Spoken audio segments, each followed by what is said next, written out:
ପିଲାଟା କୋଉଠି ଯିବୁ କଣ ଖାଉଥିବ ସେଦିନ କେତେ କାକୁତି ବିନତି ହେଇ କହୁଥିଲା ଏ ଅପା ତୁ ବାପାଙ୍କୁ ମନା କଲ ସେ ମତେ ଘରୁ ବାହାର କରିଦେବେନି ପାଗଳଟା ଯାଇ କୋଉଠି ଥିବ କଣ କରୁଥିବ ଆରେ ସୁରଜ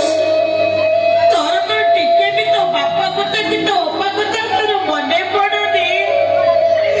ତୁ କୋଉଠି ରେ ପାଗଳ ତୁ କୋଉଠି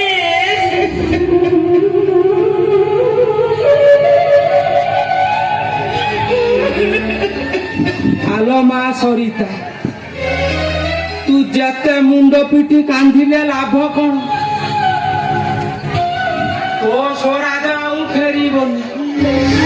ସେ ଏମିତି ଜାଗାରେ ଫସି ଯାଇଛି ସେ ଆଉ ଫେରିବାକୁ ଯେତେ ଚେଷ୍ଟା କଲେ ବି ଫେରି ପାରିବନି ଆପଣ ଏ କଣ କହୁଛନ୍ତି ମଉସା ଆରେ ମା ତତେ ଗୋଟେ ପ୍ରସ୍ତାବ ଦେବି ଯଦି ସେଇ କଥାରେ ତୁ ରାଜି ହେଇଯିବୁ ତାହେଲେ ତୋ ସ୍ୱରାଜଟା ନିଶ୍ଚୟ ଫେରିବ କୁହନ୍ତୁ ମଉସା ଆପଣ ମତେ କି ପ୍ରସ୍ତାବ ଦେବେ କୁହନ୍ତୁ ମଉସା ସେ ପ୍ରସ୍ତାବଟା ମୋର ନୁହେଁ ରେ ମା ସେ ପ୍ରସ୍ତାବଟା ହଉଛି ସେ ତ୍ରିଶଙ୍କୁ ବାବୁଙ୍କର ଶୁଣନ୍ତୁ ବାବୁ କୁହନ୍ତୁ ମଉସା ତ୍ରିଶଙ୍କୁ ବାବୁ କି ପ୍ରସ୍ତାବ ଦେଇଛନ୍ତି ଆରେ ମା ତୁ ଯଦି ସେ ତ୍ରିଶଙ୍କୁ ବାବୁକୁ ମ୍ୟାରେଜ କରୁ ତାହେଲେ ସେ ସ୍ୱରାଜ ନିଶ୍ଚୟ ଫେରିବ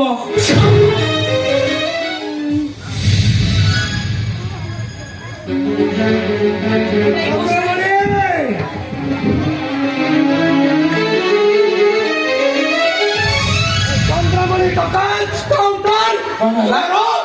ତୁ ମୋ ଘରେ ଠିଆ ହେଇ ପୁଣି ସେ ନଷ୍ଟ ଚରିତ୍ରର ନାଁ ଉଠାଉଛୁ ପୁଣି କଣ କହୁଛୁ ମୋ ଝିଅକୁ ସେ ନଷ୍ଟ ଚରିତ୍ର ସହିତ ପ୍ରସ୍ତାବ ଦେଇ ମୁଁ ବିବାହ କରିବି ଆମେ ଯିବୁ ନା ଘରୁ ରଖ ତୁମ ଧମ ନ କହି କେତେ କଥା କହିଲନି ମୁଁ ଆସିଥିଲି ତ୍ରିଶଙ୍କୁ ବାବୁଙ୍କର ପ୍ରସ୍ତାବଟା ନେଇ ଏଥିରେ ତମର ମଙ୍ଗଳ ହେଇଥାନ୍ତା ତମ ପୁଅ ଫେରିଥାନ୍ତା ହଉ ମୋ କଥା ଯଦି ବାଧି ଯାଉଛି ଦେଖ ତ୍ରିଶଙ୍କୁ ବାବୁ ସହିତ ତମ ପୁଅ କେମିତି ମରିବ ଆଉ ମୁଁ ସେଥିରେ କଣ କରିପାରିବି ଯଦି ମୁଁ ମୋ ଝିଅକୁ ବିବାହ କରି ନପାରେ ହେଲେ ତା ବେକରେ ପଥର ବାନ୍ଧି ନଈ କିମ୍ବା ପୋଖରୀ ମଝିରେ ଫିଙ୍ଗି ଦେବି ହେଲେ ସେଭଳି ଗୋଟାଏ ନଷ୍ଟ ଚରିତ୍ର ହାତରେ ମୁଁ ମୋ ଝିଅକୁ କେବେ ଟେକି ଦେଇ ପାରିବିନି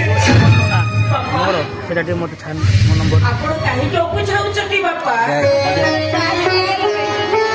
ବଢ଼ିଆ ହେଇଛି ତ ଭଲ ନାଚେ ପାଣି ମାରି